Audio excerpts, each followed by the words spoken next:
warahmatullahi wabarakatuh. Hi guys, welcome back again in my class with me again, Mem Eli Fatmasari, SPD MPD. Alright, now we are here in our meeting 4. Ya, jadi kita sekarang ada di pertemuan keempat, still studying about analytical exposition text. Masih kita belajar di teks eksposisi analitis.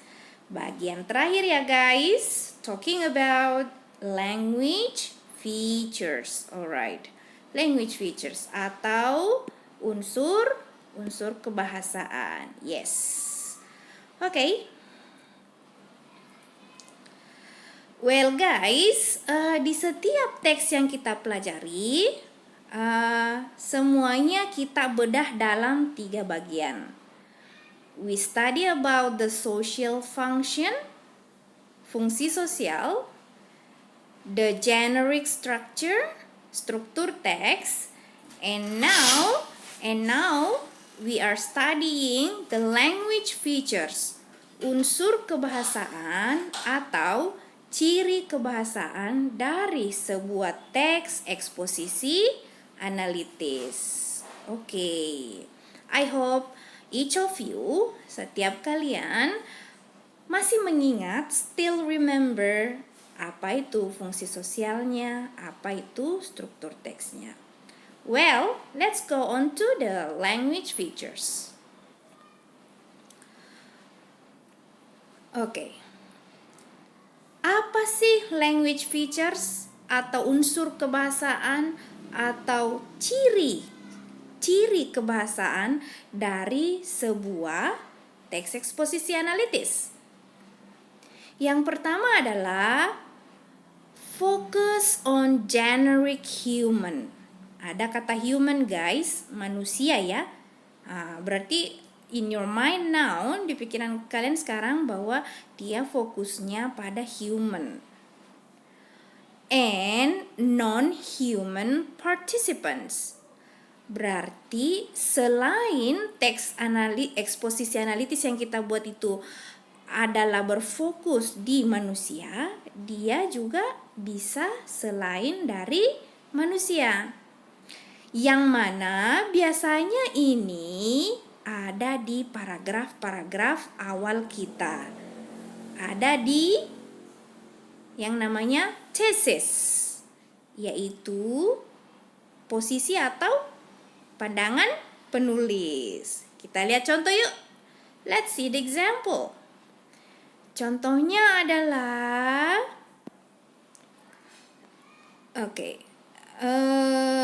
man, a woman, a doctor. Yes. Sementara di generic non-human agent itu misalnya one way, a method. Itu yang bukan manusia.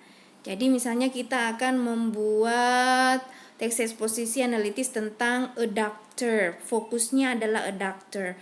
Berarti kita memberi pendapat tentang dokter, mencoba menganalisa, memberikan argumen-argumen tentang seorang dokter. Alright. Nanti mungkin lebih jelasnya ketika Mem akan membedah sebuah teks analitis, eksposisi analitis. Let's see ciri kebahasaan yang kedua, yaitu teks ini memakai tenses simple present. Do you still remember yang mana itu simple present? Yes, yang biasanya kata kerjanya ditambah dengan S atau ES ya. Yang fungsinya biasanya kata kerjanya berlangsung terus menerus, bisa dia regular activities. Yang to be-nya bisa is, am, are. Kita lihat contoh yuk. Look at this. In my opinion, elementary school teacher works hard. Ini dia. Jadi dia kira-kira dia masuk generic human atau non-human nih? Right. Dia berbicara tentang school teacher ya, berarti dia generic human. Kemudian dia kalimat ini memakai tensi simple present. Ditandai dengan adanya kata kerja ditambah s. Ya, karena sebuah teks eksposisi analitis itu guys tidak membicarakan waktu lampau, tidak membicarakan waktu akan datang, tetapi sesuatu yang terjadi current, now, ya. Oke, pendapatnya seseorang tentang kejadian sekarang. Jadi kita tidak berbicara sesuatu yang lampau. Coba kita lihat contoh yang lain. Look at this. English is the world's most important language. Ini generic human or non-human guys? Non-human ya, because English. English kan bukan ini ya. Ini bahasa ini. Bahasa, oke. Ada kata is. Ya, seperti yang tadi Mem bilang bahwa dia simple presentnya to be-nya itu memakai is, am, are. Oke. Next. Ada connectors atau conjunction. Kata penghubung. Jadi, kalau membuat teks eksposisi analitis akan banyak connector atau conjunction yang akan kalian gunakan. Apa itu contohnya? To mention several parts of arguments.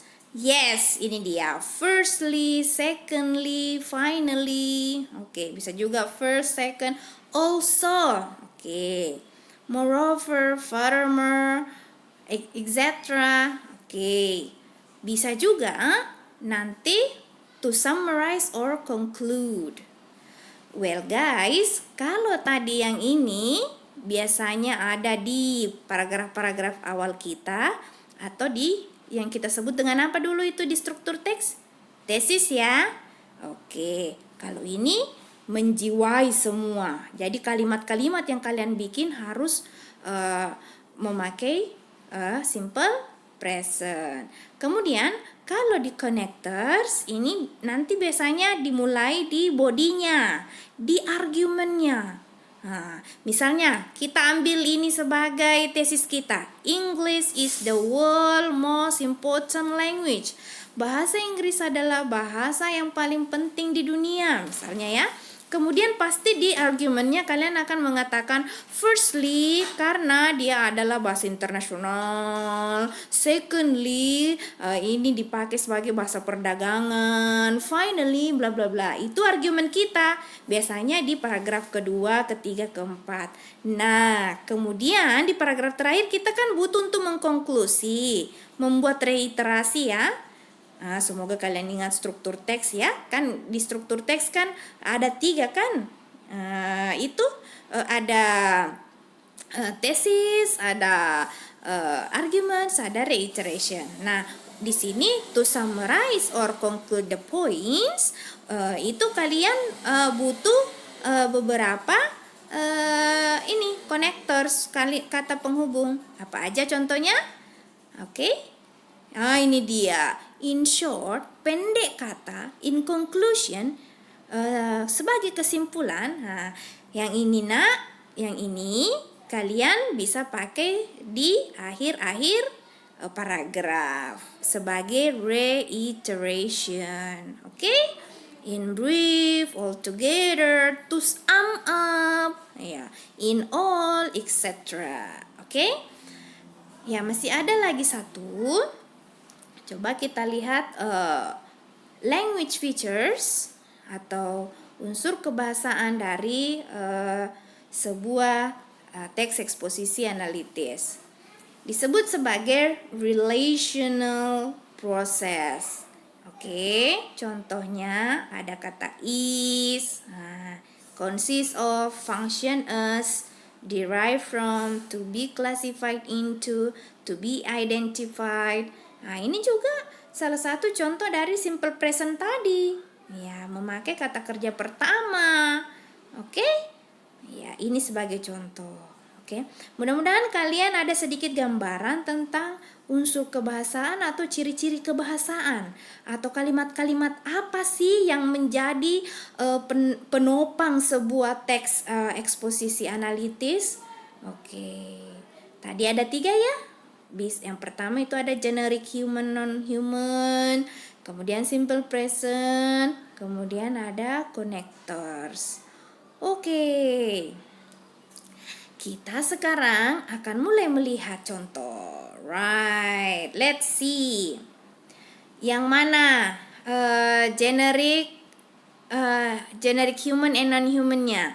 Kebetulan contoh kita, kalau kalian masih ingat di bahasan kita di YouTube yang lalu, ini integrated pest management. Ada, silakan buka. Di situ kita juga mengambil bacaan ini. Tapi di YouTube yang lalu kita mencoba untuk melihat struktur teksnya. Now kita coba untuk melihat language features-nya. Well, di sini ini one best way. Berarti dia masuk non-human ya. Berarti nanti kalau kalian membuat teks eksposisi analitis, kalian bisa memilih generic non-human kah kalian mau bahas atau generic human. Contoh yang Mem kasih di sini adalah non-human, one best way. Oke. Kemudian look, ada conjunction-nya, connectives-nya, ada kata firstly, ya. Kemudian as well. Oke, also, lastly, itu semua connectives. Kita butuh itu untuk membangun paragraf argumennya. Kemudian di bodinya ini hampir semua memakai kata simple present tense. Contoh yang di garis bawah ini adalah this reduces. Ditambahkan dengan s. Kemudian ada ini. Oke, is. Memakai kata is. Oke, are. Oke, is. Jadi tidak membicarakan waktu lampau tetapi sekarang. Kemudian terakhir adalah causal conjunction. Kita tutup dengan cantik menggunakan kata therefore. Ya, salah satu contoh conjunction untuk menutup. Reiteration, kata struktur teks di YouTube yang lalu. Oke, semoga kalian bisa mengerti. Kita lanjut pada latihannya. Oke. Pasti kalian semua sudah melihat YouTube sebelumnya. Di tugas sebelumnya, Mem menugaskan kalian untuk membaca dan menerjemahkan ini. Smoking in restaurant. Silahkan kalian melihat mana generic human or non-human partisipannya. Silahkan pula kalian menandai yang mana di situ simple present-nya dan yang mana connectors atau conjunction-nya. Dengan begitu guys, kalian akan berlatih mengetahui unsur kebahasaan, language feature dari sebuah teks eksposisi analitis. Analytical exposition text. Okay guys, thanks for your attention today. Bye-bye.